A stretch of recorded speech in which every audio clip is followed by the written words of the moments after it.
Engenhecast, o podcast da engenharia que abordará temas sobre direitos, mercado de trabalho e atualidades. O Engenhecast é um programa realizado pela FICENG, Federação Interestadual de Sindicatos de Engenheiros, e conta com patrocínio da Mútua Nacional. E o tema de hoje é sobre ciência, tecnologia e inovação. E para isso nós recebemos aqui Simone Bahia e Janaína Prevot. Bem-vindas!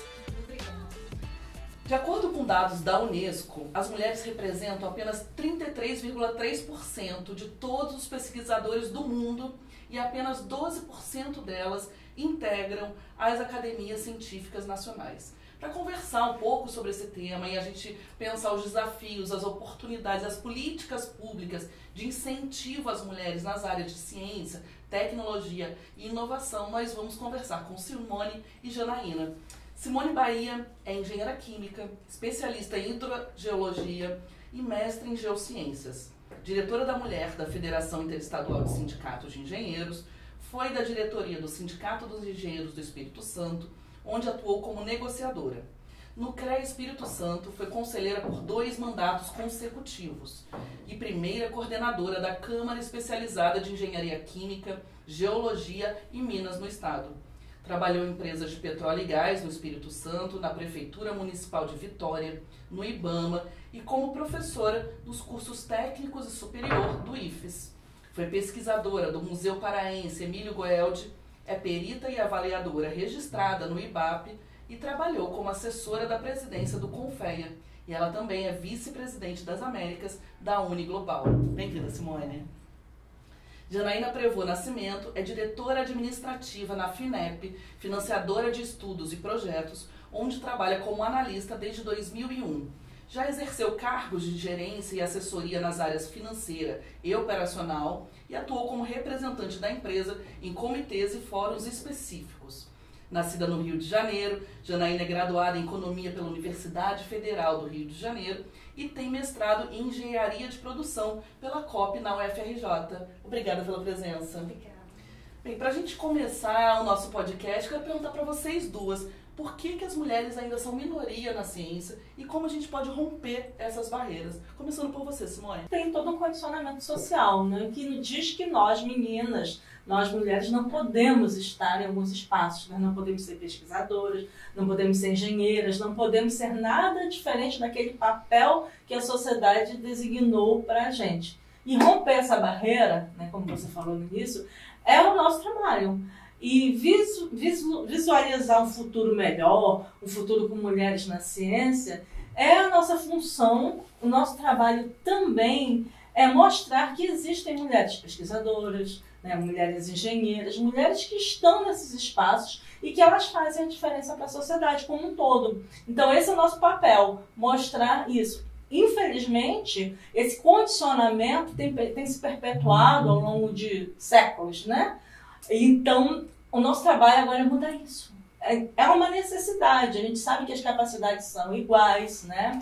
Inclusive na área da engenharia, que é a minha, todo mundo sabe que as mulheres, os homens, eles têm a mesma capacidade, fazem as mesmas matérias, mas quando chega no mercado de trabalho, a gente está perdendo mulheres. Sai uma grande quantidade e quando chega no mercado de trabalho, quando vai se registrar nos conselhos, elas simplesmente desaparecem. Então a gente tem que fazer um resgate dessas mulheres. E também a gente tem que começar com as meninas, mostrando que é possível a gente estar nesse espaço.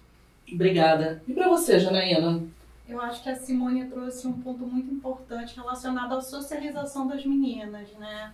Eu acho que o acesso às carreiras de engenharia, o acesso às posições de liderança tem muito a ver com essa questão, sobre a forma como nós somos socializadas, né? Desde pequena, sobre o machismo estrutural que vai se replicando, o fato da gente ficar sempre responsável pelas funções de cuidado. Então isso toma um tempo, né, que poderia estar sendo dedicado aos estudos, à formação das mulheres, né? E eu acho que isso exige que a gente tenha políticas públicas, né, voltadas para esse público, para a superação dessas questões que são estruturais, que a gente pode dizer que não são nem brasileiras, né? Eu acho que são questões estruturais e comuns às mulheres do mundo inteiro. isso se mostra uma barreira, né? Especialmente no caso dos concursos públicos. Recentemente a gente teve um concurso público na FINEP e a gente observou que mesmo a gente tendo cotas para pessoas negras, né, pessoas com deficiência, a gente gostaria que o concurso servisse para aumentar a diversidade de gênero no nosso quadro, mas a gente observou que o concurso não contribuiu de forma efetiva para isso, porque o percentual de mulheres aprovadas ainda ficou numa média inferior a 50%. Aliás, bem inferior, né? Em torno de 18%. Isso é uma realidade nas carreiras públicas, então não só nas carreiras de exatas, de engenharia, mas nas carreiras públicas e no acesso a posições de liderança, porque isso vai se revelando ao longo de toda a vida profissional, ao longo de toda a vida laboral da mulher, né? Aí entram as questões relacionadas à licença maternidade, que ajudam ainda, né, a complicar a ascensão das mulheres em todas as carreiras. Nossa, você trouxe um dado aqui interessante, alarmante, né? 18% apenas. Você acha que a política de cotas pode ser um método de inclusão para as mulheres? Sem dúvida, eu acho que a gente tem que trabalhar em torno de políticas públicas que promovam uma equidade efetiva para as mulheres, né? A gente vê que em relação à questão racial houve alguns avanços muito importantes nos últimos anos, mas isso ainda não se revela em torno das mulheres, né? Em relação às mulheres. Eu acho que, apesar da, obviamente, né, a gente tem as mesmas condições dos homens, né, as mesmas capacidades, mas quando a gente fala de equidade, significa que todo mundo tem que partir do mesmo patamar. E as mulheres, até por essa questão que a Simone trouxe da socialização, a gente não parte do mesmo patamar dos homens. Então, quando a gente fala em equidade, tem a ver com cotas, sim. Eu acho que a questão das cotas é fundamental. Internamente, a gente tem um programa de promoção da equidade na FINEP, em que a gente tem cotas para ocupação de posições de liderança, porque a gente tem interesse em promover a equidade efetiva das pessoas. Né? Porque eu acho que o discurso de você falar que é, né, um discurso fácil, né? Nós somos todos iguais, as mulheres têm as mesmas condições dos homens, mas o que as empresas, o que os governos, né? O que a gente está fazendo para realmente as mulheres ocuparem essas posições de liderança? Então, a FINEP, como empresa, né, uma empresa de inovação, uma agência federal de inovação, a gente resolveu assumir isso como um compromisso institucional. Então, a gente tem 40% de mulheres no nosso quadro, a gente tinha 30% de mulheres em posições de liderança e a gente instituiu uma cota interna, né, para que a gente tenha no mínimo 40% das mulheres ocupando posições de liderança. Né? Isso é... Você vê, para a gente ter um mínimo, a gente precisa ter cota, a gente precisa ter política afirmativa. Né? A gente vem tendo alguns desafios internos, né, para atingir esse número, mas esse é um compromisso que a gente pretende perseguir, que a gente acredita que vai fazer diferença, não para a FINEP, mas que vai fazer diferença para a política de ciência e tecnologia brasileira. E a Janaína traz essa questão, Simone, das políticas afirmativas dentro das empresas públicas. Como os sindicatos, então, podem atuar propondo cláusulas ali de acesso das mulheres, e não das mulheres também, mas da população negra nas empresas? Sim, a negociação coletiva nesse momento é crucial. Né? Não dá para viver sem negociação coletiva, quer seja na iniciativa privada ou mesmo no serviço público. Porque se você deixa passar isso, né, você não traz, que é um problema, né?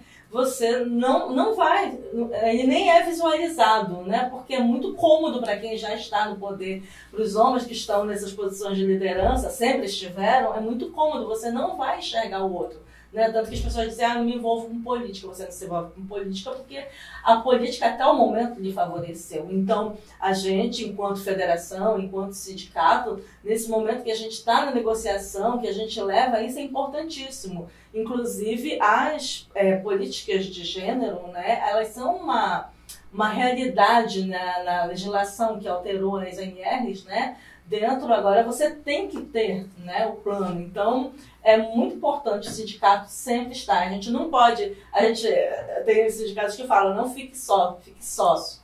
Né? Então, é importantíssimo você estar no sindicato. O sindicato tem que existir, porque é quem realmente tem a capacidade de ir lá e negociar com o patrão. Porque porque você é contra empregado, você está numa posição fragilizada. Então, a gente, se tiver o sindicato nessa equação, com certeza vai ser bem melhor para todos e todas. Ótimo. E, Janaína, a FINEP é uma financiadora de projetos, estudos. Como que as mulheres podem acessar a FINEP, as mulheres pesquisadoras, por exemplo? A gente tem no nosso site as chamadas públicas, né, abertas. A FINEP é a Secretaria Executiva do Fundo Nacional de Desenvolvimento Tecnológico, que é o FNDCT, que é a maior fonte pública de financiamento à pesquisa na América Latina. Então, o FNDCT mantém permanentemente chamadas públicas abertas em várias áreas do conhecimento, em projetos de subvenção econômica para as empresas, que são recursos não reembolsáveis, e também projetos de pesquisa, projetos de fomento à infraestrutura e à pesquisa científica, desde a pesquisa básica até a pesquisa aplicada. Por outro lado, a gente também tem o financiamento reembolsável, o crédito às empresas, com taxas compatíveis com a atividade de inovação. Então, as taxas da FINEP hoje variam de TR mais 1 até TR mais 5, conforme o grau de inovação de cada um dos projetos. Então, a gente faz também investimento em empresas, né? A gente tem uma gama, um conjunto de instrumentos bastante adaptado, bastante adequado para todas as mulheres que querem inovar ou que querem desenvolver suas pesquisas. Além disso, a gente tem um programa específico para as mulheres, que é um programa chamado de Mulheres Inovadoras, que é um programa para estimular o empreendedorismo feminino. É uma premiação para 6 mulheres das 5 regiões do país. A gente já está na 4ª edição, né? Esse ano a gente está fazendo a 4ª edição. Nesse ano a gente instituiu uma pontuação diferente para mulheres negras, pardas, né? Justamente para tentar promover ainda mais essa equidade, porque a gente sabe que existe desigualdade de gênero, mas existe também a desigualdade de raça, né? Mesmo entre as mulheres, nem todas nós somos iguais, né? Então a gente quer reconhecer também essa diferença. No âmbito do Mulheres Inovadoras, a gente já distribuiu mais de 5 milhões em prêmios. Então é uma ação que a gente pretende permanecer. A gente considera que ainda é muito pouco, né? Porque apesar do empreendedorismo feminino precisar de estímulos constantes e a gente perceber que na atividade empreendedora a desigualdade de gênero ela ainda é muito presente, né? As mulheres também são minoria entre os empreendedores do país. A gente tem então que atuar, né, como elaborar e implementar políticas públicas nesse sentido, mas o Ministério também tem outras ações, né? O Ministério da Ciência, Tecnologia e Inovação, ao qual a FINEP é vinculada, ele é pela primeira vez liderado por uma mulher negra, que é a ministra Luciana Santos. Também engenheira. Também engenheira premiada, né, pela FICEND. E então a ministra tem esse compromisso, né, pelo pioneirismo dela. Então a gente tem também no âmbito do Ministério, a gente tem uma chamada do CNPq de mulheres e meninas e mulheres na ciência.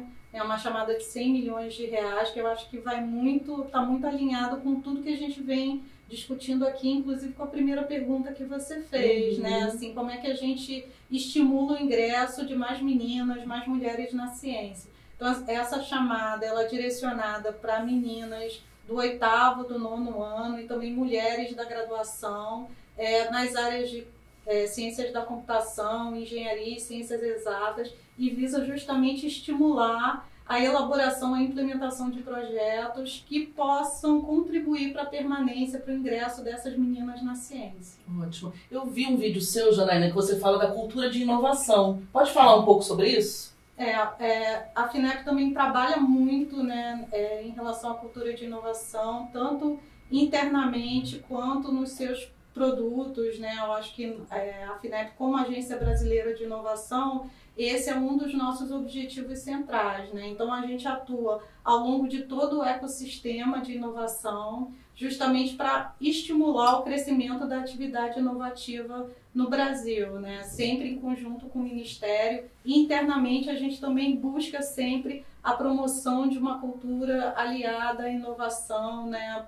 Para que a gente possa realmente estimular tanto o investimento público quanto o investimento privado em inovação. Ótimo. E Simone, para além das políticas públicas, a gente sabe que precisa disputar o imaginário da sociedade, né? Sim. E o Coletivo de Mulheres tem umas histórias em quadrinhos da engenheira Eugênia. Conta um pouco para os nossos ouvintes sobre essa história. Bem, a Eugênia ela foi criada pelo coletivo, literalmente coletivamente, né? E ela conta a história de uma mulher negra divorciada com 2 crianças e que ela enfrenta todos os problemas dessa sua condição, tanto de mãe quanto de não ter o companheiro do lado apoiando, e de fato ser uma mulher negra, né, e com toda a diversidade no seu entorno, né. Ela é uma produção do coletivo, né, na FICENGE, premiada, e ela traz todos os problemas que as mulheres enfrentam no mercado de trabalho, né, que vão da questão de próprio gênero, da raça, da falta de incentivo, do etarismo, né, que é um problema que realmente surge. E é importantíssimo o que ela tem trazido, né? Uma coisa lúdica que traz toda essa para todos visualizarem os problemas sociais relacionados ao gênero nas ciências, inclusive. Exatamente. Tem uma história que foi na favela do Rio de Janeiro, Sim. né? Que a criança não se via como engenheira. Conta essa história um pouco pra gente. Foi um projeto. Aliás, é uma coisa que me emociona muito, né? Lá tem um projeto, que fugiu agora o nome. Viaduto Literário. Viaduto Literário. Levaram as histórias, a gente tem um compêndio com as histórias da Eugênia.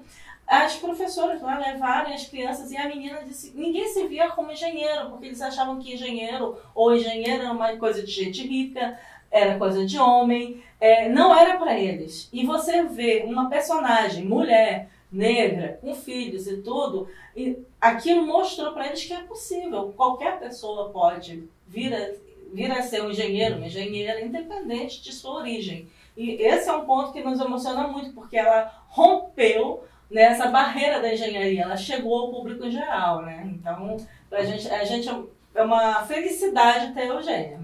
Vocês são mulheres das exatas. Como que vocês decidiram ir para esse caminho e quais foram as dificuldades também que vocês enfrentaram? Eu acho que as dificuldades a gente enfrenta desde que nasce, né? Sim, basta ser mulher. A partir que a gente se torna mulher, né? Como diz a Simone de Beauvoir. Então, eu acho assim, primeiro na graduação, né, que a gente é minoria, né? Eu fiz economia, depois eu fiz mestrado em engenharia. Então, a gente está sempre em minoria, né? Eu acho que depois, quando a gente parte para o mercado de trabalho, né? Eu sou concursada da FINEP, ingressei na FINEP há muitos anos atrás e a gente observa que a gente tem bastante dificuldade em realmente colocar as questões de gênero, né? Então, é uma dificuldade bastante comum, né?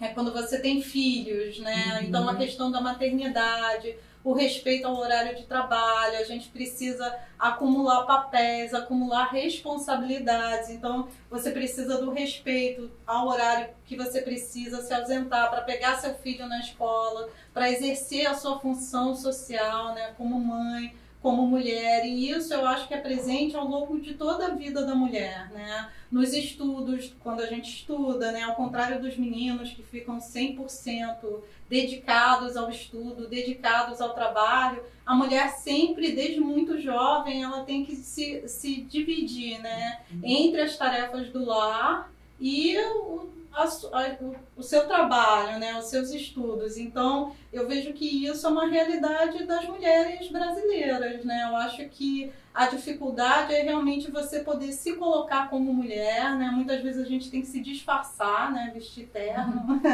né? A gente tem que se disfarçar, a gente tem que abrir mão da nossa individualidade, daquilo que a gente é, para que a gente possa realmente conquistar a nossa ascensão e conquistar o nosso espaço ao longo da vida inteira, né? Ao longo de toda a nossa vida profissional. E assim, eu optei pela economia porque realmente eu gostava muito de matemática, né? Uma coisa estranha, mas eu gosto de matemática. Eu optei pela engenharia no mestrado também porque eu gosto disso. Mas eu acho que a gente consegue também, desde muito nova, né, juntar isso com alguma subjetividade, né? Então, ao longo do tempo, eu acho que a gente vai usando essa diferença, se a gente tem apoio, né, se a gente tem uma rede favorável, a gente consegue usar essa diferença a nosso favor. Perfeito. E para você, Simone?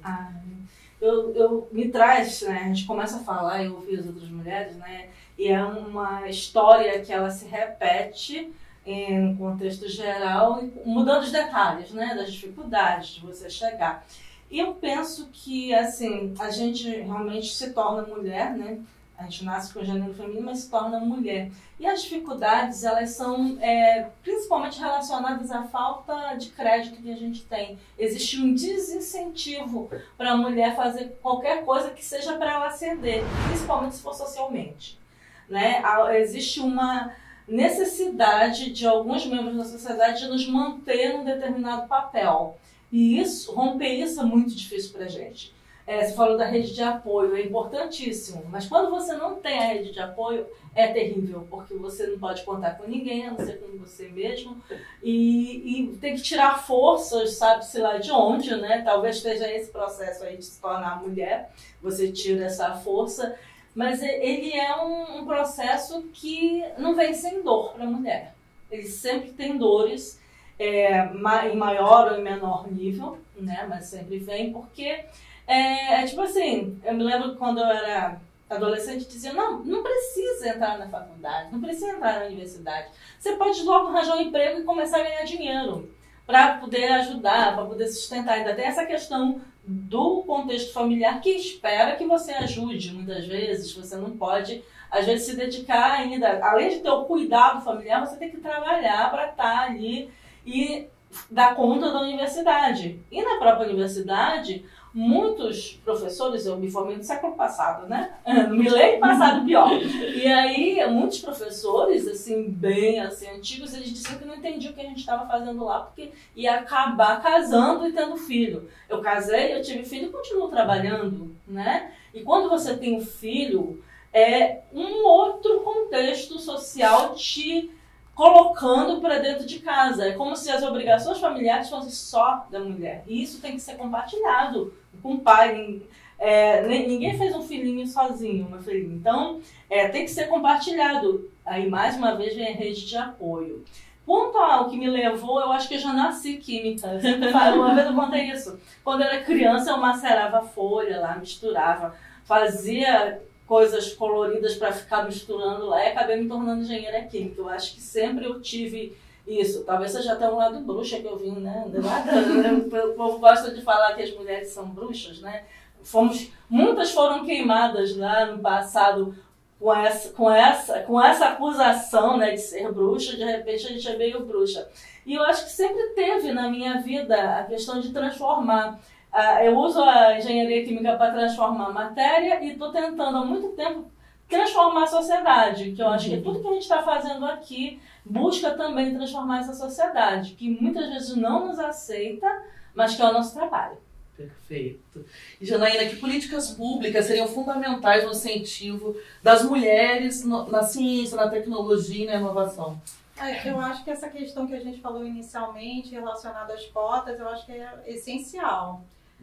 Eu acho que a gente tem que ter nos editais, né? Porque quando a gente fala de recursos públicos, né? Em geral são processos concorrenciais, são editais, né? São processos concorrenciais mesmo. Então, para isso, eu acho que a gente precisa ter pontuações diferentes, né? Para projetos liderados por mulheres, a gente precisa ter políticas de cotas, né? Não as cotas como no concurso público, de obrigatoriedade, mas da gente ter algum tipo de estímulo para as mulheres. Eu acho que isso é essencial. O CNPq também vem fazendo algumas chamadas públicas específicas para mulheres negras, mulheres quilombolas. Eu acho que isso também é muito importante. Acho que as agências públicas, né, de incentivo, de fomento à inovação, devem seguir esse caminho. Eu acho que é uma questão que o CNPq vem trilhando. Eu acho que é importante, né, que serve de parâmetro para as outras agências. A gente teve recentemente também a mudança dos critérios das bolsas de produtividade, né? Hoje a gente tem 60% dos pesquisadores da iniciação científica são mulheres e só 35% das bolsas de produtividade, que é quando os pesquisadores estão mais avançados na carreira são destinadas às mulheres. Então, o CNPq alterou os critérios de avaliação das bolsas de produtividade e prorrogou durante 2 anos para mulheres mães, mulheres que adotam crianças, reconhecer, né, que a licença maternidade, que a maternidade afeta a produção dessas mulheres, né? E eu acho que isso é fundamental para que a gente possa incluir de fato as mulheres na pesquisa, na ciência do Brasil, porque se a gente pensar bem, é o país que está abrindo mão do conhecimento que essas mulheres podem dar. Eu acho que é o país que perde, então eu acho que é fundamental que a gente possa, como instituições de governo, olhar para isso e atuar para que o país não tenha essa perda de conhecimento. Perfeito. E Simone, quando a gente pensa em inclusão e permanência das mulheres nos sindicatos, como isso se reflete? E também queria que você falasse como que as empresas também podem ter ambientes acolhedores para as mulheres, como, por exemplo, creches dentro das empresas, como que pode ser feito isso? Ambiente acolhedor é tudo, né? Porque eu lembro quando eu cheguei no sindicato, era nada acolhedor. Nem primeira reunião do sindicato, não me deixaram falar. Não consegui falar, olha a dificuldade, né? Claro, faz muitos anos atrás, né? Antes da FCENJ, antes de várias coisas. O ambiente acolhedor é importantíssimo, né? Porque mostra a importância de você estar lá, né? Mas a gente tem que ter a nossa política interna sindical de acolhimento dessas mulheres, de incentivo, de programas, ter Eugênia, ter podcast com a temática de gênero, né? Tem que ter na negociação coletiva as cláusulas específicas para gênero, né? Que são as cláusulas sociais que, no geral, são as primeiras a abrirem mão. A gente tem que realmente brigar por isso. A gente tem que ter mulher lá na negociação coletiva, porque é ela que vai lembrar disso, né? Porque ela que, no geral, é afetada. Então, a gente tem que ter as mulheres lá participando da negociação coletiva. E você falou a questão do edital, eu acho isso maravilhoso. Eu ia falar no momento só para não te cortar. Isso é uma coisa excelente, porque a gente, inclusive, a FCENJ, ela propôs ao Conselho Federal que nos editais que eles colocam, saiu no nosso congresso, que realmente tivesse a pontuação diferenciada para as entidades que tivessem mulheres na direção. Como forma efetiva de você incentivar a ter as mulheres lá na direção. Porque senão fica sempre as mesmas pessoas, os mesmos homens, no geral homens brancos, né? E cisgênero e tudo, tomando conta daquilo ali. Não é o espaço para a mulher. E no momento que você vê uma política afirmativa, porque isso é uma política afirmativa e que você cria aquele espaço. Você vai ter que trabalhar aquilo, nem que seja para inicialmente você não perder pontos no edital, mas depois isso pode virar realmente uma rotina. Você tem que começar a chegar, você tem que estar lá no espaço, criar o espaço. Depois a gente permanece. Aí, com certeza a gente permanece. Porque sempre há política de inclusão, mas precisa de uma política de permanência também, né? Chegou a hora, então, do nosso quadro Engenharia Também é Cultura. Nós indicamos aqui o livro As Cientistas, 50 Mulheres que Mudaram o Mundo. E também indicamos as publicações do Coletivo de Mulheres da FCENJ, que estão disponíveis no site www.ficend.org.br. E agora eu quero pedir indicações para as nossas entrevistadas. O que você indica, Janaína? Eu indico um livro que não fala sobre mulheres na ciência, Sim. Mas que eu acho que fala um pouco de tudo que a gente falou aqui, sobre como a mulher é socializada, sobre o papel que se espera da mulher, que é um livro da Miriam Goldenberg, que é Toda Mulher é Meio Leila Diniz. Eu acho que é super interessante e que mostra que toda mulher que tenta não seguir algum padrão, né, ela se torna automaticamente uma feminista, né? E como é importante mulheres que inspiram outras mulheres, né? Qual é o papel de cada uma de nós, né? Porque acho que o que a gente está fazendo aqui hoje é tentar também inspirar outras mulheres, né? A serem cientistas, a exercerem funções de liderança também. E eu acho que a Leila Diniz teve um pouco esse papel, né? Assim como a Simone estava falando, que foi engenheira, né, se formou no século passado, né, eu acho que a gente tem que agradecer e fortalecer essas mulheres que vieram antes de nós, né, eu acho que a gente está aqui hoje por elas. Obrigada. E você, Simone, o que você indica? Eu indico um livro que não é 100% de ciência, mas mostra uma coisa que foi muito importante no nosso país. Mulheres que foram à luta armada. É um livro excelente que mostra a vida daquelas mulheres que realmente lutaram pela democracia, muitas caíram, mas as sementes ficaram e brotaram. Muito obrigada. Lembrando que todas as indicações estarão aqui na descrição do episódio para você acompanhar e seguir aqui nas nossas redes. Estamos chegando ao final do nosso ENGEcast e para isso eu quero convidar aqui, evocar na realidade, vocês para suas considerações finais, para que vocês inspirem, gostei disso, para que vocês inspirem as nossas engenheiras e também engenheiros para esse momento aqui. Então, Janaína, por favor.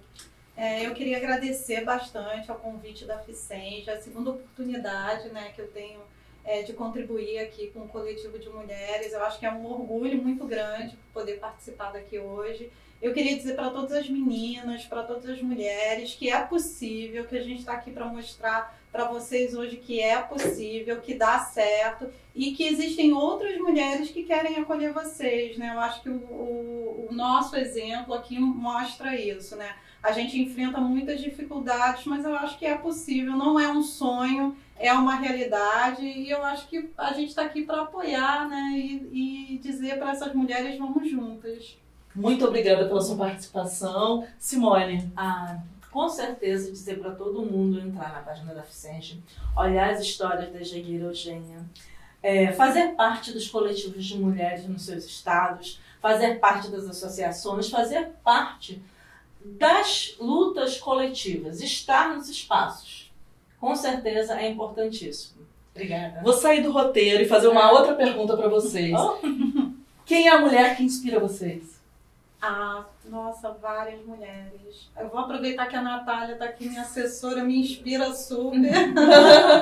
Eu acho que a Leila Diniz, né, também eu acho que é uma inspiração para todo mundo, né, para todas as mulheres. Eu acho que várias mulheres, né, eu acho que eu tenho oportunidade de conviver com várias mulheres. Eu tenho 4 mulheres que trabalham comigo, a Eliane, a Natália, a Priscila, a Cris. Eu acho que elas me inspiram muito, me dão muita força para seguir, né? Eu acho que isso é um privilégio. Obrigada. E você, Simone? Eu tenho tantas lembranças, né? Tantas mulheres que mudaram a vida da gente. Mas eu tenho muita inspiração dentro da FICENGE, né? Nós temos mulheres maravilhosas. Uma mulher que me inspira muito é a Beta, né? Elizabeth Marinho, que lutou contra a ditadura, que é engenheira, que foi pioneira na área dela. Para mim é uma inspiração, né? Trabalhou até outro dia estava trabalhando, né? E contribuiu demais para as mulheres, tanto lá no Nordeste, lá em Pernambuco, como no Brasil. Ela é uma mulher maravilhosa que sempre a gente merece estar falando dessas mulheres, sabe? Obrigada. Quem quiser saber mais sobre a história de Elizabeth Marinho, também tem sobre ela no nosso site, ali da FICENGE. Chegamos ao final do nosso ENGEcast, que é gravado aqui no Estúdio Camarada, que é da FICENGE, junto com o Senge Rio, e conta com o patrocínio da Mútua. Se você gostou, compartilhe com os amigos, as amigas, e compartilhe cada vez mais esse episódio. E nos siga nas redes sociais, @FICENGE Federação. Muito obrigada e muito obrigada pela participação de vocês. Até a próxima.